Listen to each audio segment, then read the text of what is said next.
تینوں کے تینوں ایک ہی راستے سے وہی پڑھے اب سچ نادی کہ بھائی دل میں تو دل کی مخالفت کر رہے ہیں اور یہاں پر جمع اب ایک نے کہا کہ سچ سچ بتا کیوں آئے اس نے کہا کہ دیکھو اللہ قرآن کی جو حلاوت ہے،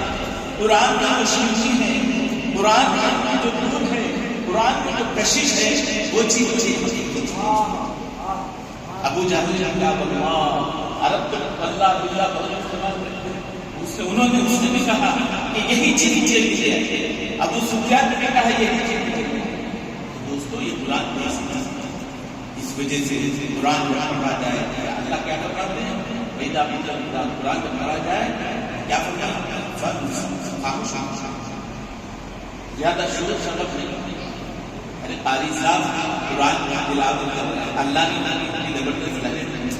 اللہ نے گلا دیا اور منفذ قرآن اور تنقید کے جو ساتھ نمونے دیکھے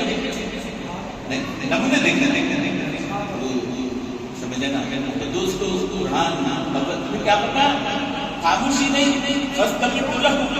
پوری توجہ سے دل کی گہرائی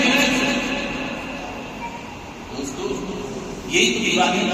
حضرت عمر رضی اللہ تعالیٰ عنہ مشہور ہے، جب حضرت عمر نے اعلان کیا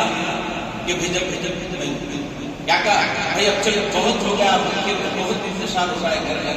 اب میں ہی جو ہے ہزار بار استغفار محمد کا خاتمہ بس یہ سن سے ہی ابو جہل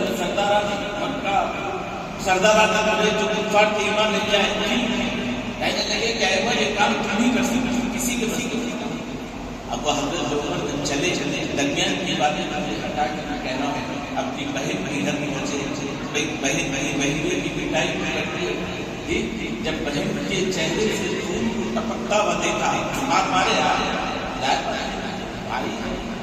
اور بہن اور بھائی محبت یہ جو ذوی الاقربا کی جو محبت نہیں کی جاتی تو ذوی الارحام قرآن میں چلے رہتے کا ہونے میں تو اب دل نرم کرا تو اب یوں کہا اچھا لگا کیا پڑھ رہے تھے بتا کیا کہا اے عمر بھائی تم پہلے سن کر لو کہ میں دیکھو بہن کے دل میں بھی اللہ کیسے کاٹ ڈالا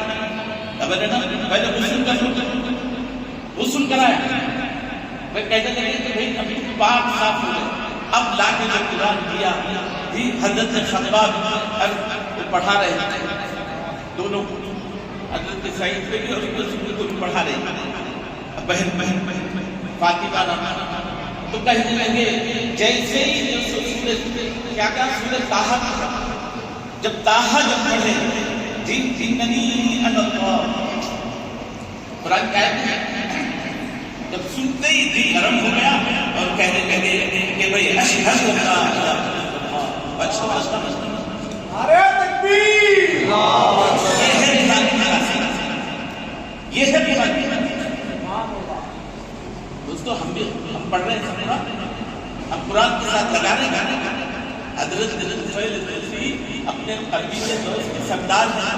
وہ جب مکے میں آئے تو سردارہ نے حضرت سے کہا کہ دیکھو ہزار بار محمد مصطفیٰ ان کا کلام بھی بڑا جانتا اگر تم سن لو گے نا تو تم اپنے آبائی دنیا چھوڑ دو پھر کیا کرو کہنے لگے اچھا بھائی زکات میں روئی نہ چھوڑنے طواف کیونکہ طواف تو اس وقت بھی جانتے دین ابراہیم نہیں دے اب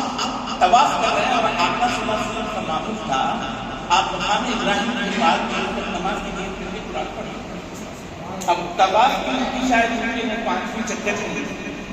4تھی چکر کی کان کی دھیمی ہو گئی اور آقا جو قرآن پڑھ رہے تھے جب تھوڑی دھیمی آواز دی تو وہ قرآن کے الفاظ جیسے کان میں پڑھتے ہی توجہ اب وہ بڑے شاعر